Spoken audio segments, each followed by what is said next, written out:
Vai, borracha, paga ele! Ah, aquele ali bem lá. Aí, borracha! Ele queria colocar ele lá. Vai, borracha, paga ele! Vai, Douglas! Ai! Ai! Ele vai pra cima. Cadê o beijo? Na cara! Vai, Douglas! Deixa na borracha! Cansa ele, Douglas! Joga ele no chão!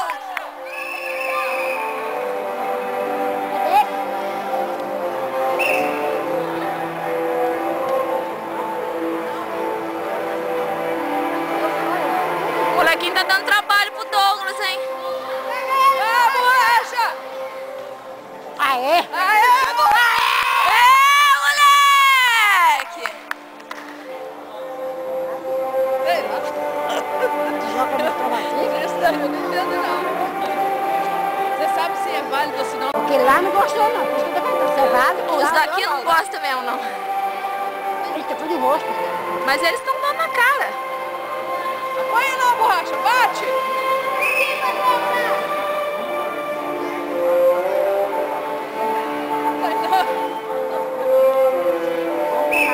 Mais uma ele cai, hein? Gostar que tá, hein? Vai, borracha! Ele não gosta, não? Ficou com dó, Douglas? Aquela coisa ali, tem a foto dela. Eu não, o Jorge mata eu. Aê, moleque! Ele não gosta dela, não? Mas tem amigo na academia porque não tem nada, né? Aí, borracha! Vai, borracha! Ah, olha lá. Você sabe que uma oração leva água. Eu vou levar o nome do Foi monte. por isso que a Marilena saiu. Mas eu vou levar o nome Ela queimou todos os papéis do Aero Box. Eu tive que fazer tudo de novo. Tudo. Ela falava que era ela que conseguia. E se os meninos ganhavam, era por causa dela.